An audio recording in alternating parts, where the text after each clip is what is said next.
আসসালামু আলাইকুম, আদাব। আজকে লন্ডন কিছু রোদ, কিছু মেঘলা মেঘলা ভাব,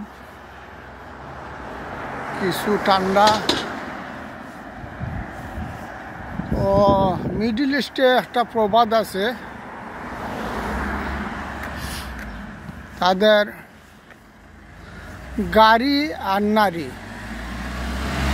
আর লন্ডনে প্রবাদ আছে, কোন সময় ঠান্ডা আসে, কোন সময় রোদ, আর কোন সময় বৃষ্টি, এটা বলা যায় না। হঠাৎ ঠান্ডা, হঠাৎ বৃষ্টি, হঠাৎ রোদ। আর একটা বিষয় হলো বউর সঙ্গে সম্পর্ক, কোন সময় কার কবে যে সম্পর্ক চলে যায় এটাও বলা যায় না। এটা ব্রিটিশদের এটা দেশে একটা কালচারই। ওই ব্রিটিশরা তারা বেশিরভাগই তারা নিজেকে সুখী আনন্দের মধ্যেই রাখতে চায়। আমাদের মতো এত ঝামেলা তারা ফুয়াতে চায় না।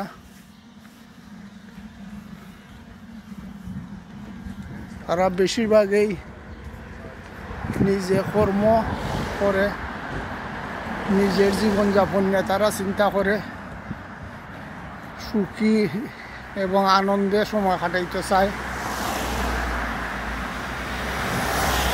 যার কারণে বেশিরভাগ অনেক ব্রিটিশই তারা বিবাহ করে না, কারণ মেয়েরা একটা মহিলারা কিন্তু হলো এক ধরনের ঝামেলাও।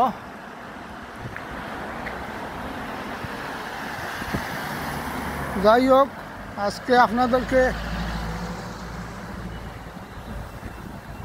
লন্ডনের কান্ট্রি সাইডটা আমি আপনাদেরকে দেখাইতেছি। সুন্দর ঘরবাড়ি, রাস্তা। তারা যে রাস্তা নির্মাণ করে, এই রাস্তা 20-30 বছরও নষ্ট হয় না। কিন্তু আমাদের দেশে যে রাস্তা নির্মাণ করে দেখা যায় 6 মাস 1 বছর পরে নষ্ট হয়ে যায়। তার একমাত্র কারণ দুর্নীতিবাজ ইঞ্জিনিয়ার, দুর্নীতিবাজ নেতৃবৃন্দ এবং দুর্নীতিবাজ জনগণকেও বলা যেতে পারে।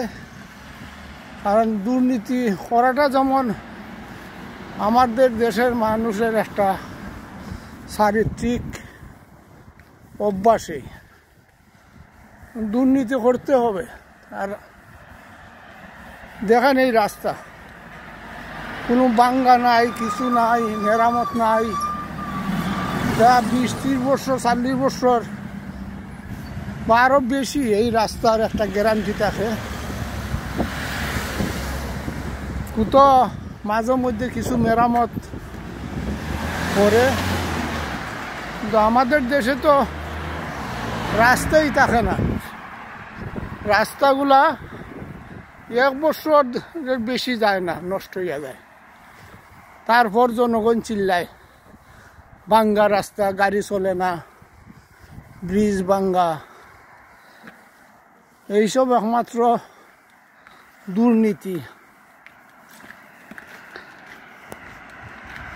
বেশিরভাগ সরকারি কর্মকর্তা ইঞ্জিনিয়াররা এই দুর্নীতিবাজ। এই সরকারি কর্মকর্তা ইঞ্জিনিয়ারদেরকে দইরা দইরা জেলে ঢুকাইতো, তাহলে আমার মনে হয় কিছুটা পরিবর্তন আইল না। শুধু শুধু রাজনীতিবিদদেরকে জেলে ঢুকাইতেছে।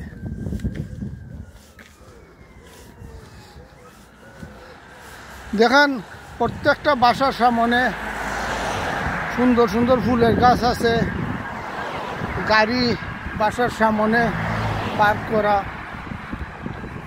দেখতে ভালোই লাগে। আর আমাদের দেশে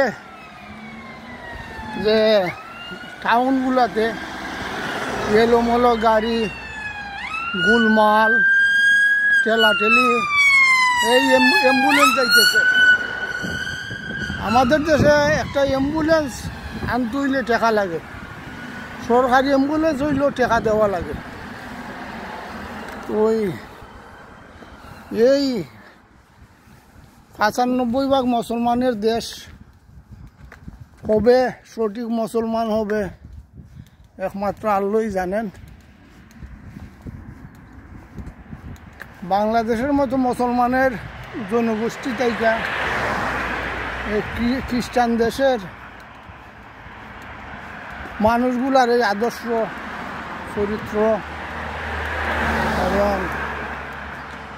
সঠিক পথে তারাই চলে, যা আমরা দেখতেছি। আল্লাহ হাফেজ।